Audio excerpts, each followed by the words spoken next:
नमस्कार दर्शकबिन, यहाँहरूलाई स्वागत छ फेरि पनि मेरो च्यानलमा नयाँ हुनुहुन्छ भने च्यानललाई सब्स्क्राइब गरी भिडियोलाई लाइक पनि गरिदिनु हुन अनुरोध गर्दछु। दर्शकबिन, सलिनाकै कारण सागर र कान्छीको सम्बन्धमा समस्याहरू आउने तय भएको देखिन्छ। दर्शकबिन, सलिना आफ्नै सरको घरमा गएर सरसित नजिकिने प्रयास गर्दैछिन्। दर्शकबिन, उनले आफ्नो षड्यन्त्रमा भने अहिले आफ्नै सरलाई सामेल गर्ने प्रयास गर्दैछिन्। उनी आफ्नै सरको घरमा गएर दबाई दिने, सुप बनाएर खुवाउने, खाना पकाएर खुवाउने जस्ता क्रियाकलापहरू उनले गरिरहेकी छिन्। दर्शकबिन, के सलिनाकै कारण सागर र कान्छीको सम्बन्धमा केही समस्या आउला त? दर्शकबिन, पछिल्लो समयमा हामीलाई थाहा भए जस्तै सलिना कुनै पनि हदसम्म जान सक्छिन्। सागरलाई आफ्नो बनाउनको निमित्त उनले जे पनि गर्न तयार छिन् र लाग्छ उनी आफ्नो चालमा र आफ्नो षड्यन्त्रमा कुनै दिन कामयाब पनि हुन सक्छिन्। दर्शकबिन, उनका कारण सागर र कान्छीको सम्बन्धमा केही नहोस्, कुनै पनि समस्या नआओस् भनेर कसले चाहनुहुन्छ? तल कमेन्टमा लेख्न नबिर्सनुहोला। दर्शकबिन, उता विवाहमा भने कान्छाले सिन्दुर हाल्ने क्रममा गाउँको अन्जान केटाले आएर सोफियाको सिन्दुरमा सिन्दुर छर्केको हामीले दृश्य देख्न सक्छौँ। दर्शकबिन, ती केटा को हुन् त र उनले त्यसो किन गरे? जान्नको लागि भिडियो पुरा हेर्नुहोला। दर्शकबिन, उनी गाउँकै एउटा मुखियाको बिग्रेको छोरा हुन्।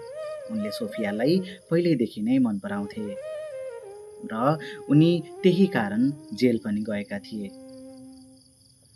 र उनी जेलबाट निस्कन बित्तिकै सोफियाको विवाह हुँदैछ भन्ने थाहा पाउन साथ सोफियाको विवाहमा बाधा हाल्नको लागि आइपुगेका थिए। दर्शकबिन, कान्छाले सिन्दुर हाल्दै गर्दा उनले आफ्नो हातमा सिन्दुर ल्याएर सोफियाको टाउकोमा खनाइदिए। गर्मा गर्मीको माहौल भयो, हानाहान हुन थाल्यो। कान्छाका बाबा र इष्टमित्रहरूले भने यो के गरेको भन्दै झर्किन थाले र अब यो विवाह त भइसक्यो, सोफियालाई अरूले नै सिन्दुर हालिसके, अब हामीले उसलाई कसरी अपनाउनु भन्दै झर्किन थाले। दर्शकबिन, कान्छा भने धेरै बुद्धिमानी र धेरै ठुलो मन भएका व्यक्ति हुन् र उनले सोफियालाई हृदयदेखि नै माया गर्छन्। सोही कारणले गर्दा सोफियाको सिन्दुरमा त्यो केटाले हालेको सिन्दुर अमान्य भन्दै त्यो सिन्दुरलाई साफ गरेर पुछेर हम्किएर विवाहलाई अगाडि बढाएर सोफियालाई अपनाए। दर्शकबिन, एकदम राम्रो यो समाजमा सन्देश यो भिडियोले पुर्याउँछ। यदि तपाईँले कसैलाई साँचो माया गर्नुहुन्छ भने कसैले पनि तपाईँलाई रोक्न सक्दैन। दर्शकबिन, विवाह सम्पन्न हुन्छ। कान्छाले आफ्नो श्रीमती यानी सोफियालाई लिएर घरतर्फ लाग्छन्। दर्शकबिन, बाटोमा सोफिया भने निकै भावुक हुन्छन्, आफ्नो बाबाको उनलाई याद आउँछ र कान्छा भने सोफियालाई सम्झाइ बुझाइ गर्दै आफ्नो अङ्गालोमा लिन्छन् र यता कान्छीकी सासू यानी सागरकी आमा सीताराम भने गाउँबाट सहर आइसकेकी हुन्छन्। उनले गरेका पाप, उनले गरेको कुकर्मकै कारण उनले गाउँमा धेरै सजाय भोगिसकेकी हुन्छन्। दर्शकबिन, तसर्थ उनी सहरतिर लाग्छन्। दर्शकबिन, यतिकैमा बारात भने घरतिर पुग्छ। कान्छाको घरमा भने रौनकको माहौल छ। सबै रतौलीहरू झमझम खेलेर मादल बजाउँदै नाचिरहेका हुन्छन्। दर्शकबिन, बारात आँगनमा पुग्छ अनि सबै नाच्न गाउन थाल्छन्। यतिकैमा सागरले भने आफ्नो विवाहको केही क्षणहरू सम्झिन थाल्छन्। उनले सम्झिन्छन् उनको विवाह पनि यसरी नै भएर उनीहरू रमाएका थिए, नाचगान गरेका थिए। दर्शकबिन, अब बुहारी भित्राउने कार्यक्रम हुन्छ। कान्छी र कान्छीको आमाले भने भाइ र बुहारीलाई टीका लगाएर आशीर्वाद दिँदै भित्र हुन्छन्।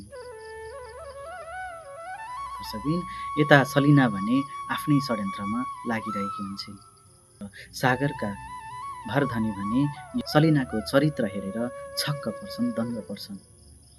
दर्शकबिन, सलिनाकै कारण के कान्छी र सागरको सम्बन्धमा समस्या आउला त? के आगामी दिनमा उनीहरू अलग हुन सक्छन्? हजुरलाई के लाग्छ?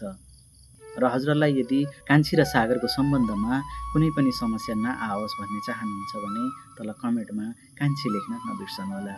दर्शकबिन विवाह सम्पन्न भइसकेपछि कान्छा र कान्छीको बुहारी भने कोठामा बसेर एकअर्कामा बातचित गरिरहेका हुन्छन्। कान्छा भने केही समयमै विदेश लाग्ने प्लान बनाइरहेका हुन्छन् र सोफिया भने आफैमा चिन्तित हुन्छन्। उनले भन्छन्, तपाईँ यति गएपछि म यहाँ कसको सहारामा बस्नु? तपाईँलाई त थाहा छँदैछ विवाहमा कस्तो घटनाहरू घटे। मेरो सिन्दुरमा त्यो गाउँको केटाले आएर सिन्दुर हालिसकेपछि तपाईँको बुबाले मलाई नअपनाउने र मलाई बुहारीको रूपमा स्वीकार नगर्ने जस्ता कुराहरू गरिसक्नु भएको छ। के उहाँले मलाई राम्रोसँग अपनाउनु होला त? कान्छाले भने सोफियालाई सम्झाउँदै, त्यस्तो पिरचिन्ता केही नलिग, बाबालाई म सम्झाउँछु, परिवारलाई सम्झाउँछु, सबै बुझ्ने हुनुहुन्छ, तिमीलाई आफ्नो छोरी जस्तै गरेर माया गरेर राख्नुहुन्छ भन्दै सम्झाउँछन्। दर्शकबिन उता सागर र कान्छी भने कोठामा बसेर आफैमा बातचित गरिरहेका हुन्छन्।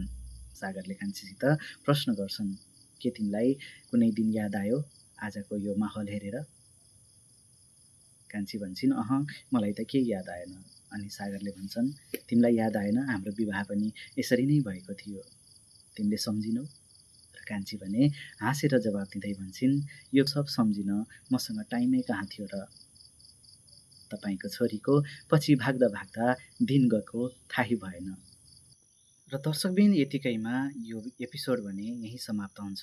दर्शकबिन तपाईँहरूलाई यो रिभ्यू कस्तो लाग्यो? तपाईँहरूको सल्लाह सुझाव मेरो लागि अत्यन्तै अमूल्य हुनेछ। आफ्नो राम्रो पक्ष नराम्रो पक्ष दुवै राख्न सक्नुहुन्छ तल कमेन्ट सेक्सनमा। दर्शकबिन फेरि भेट हुनेछौँ अर्को भिडियोमा। तबसम्मको लागि सुरक्षित रहनुहोस्। तपाईँको दिन या तपाईँको रात शुभ होस्।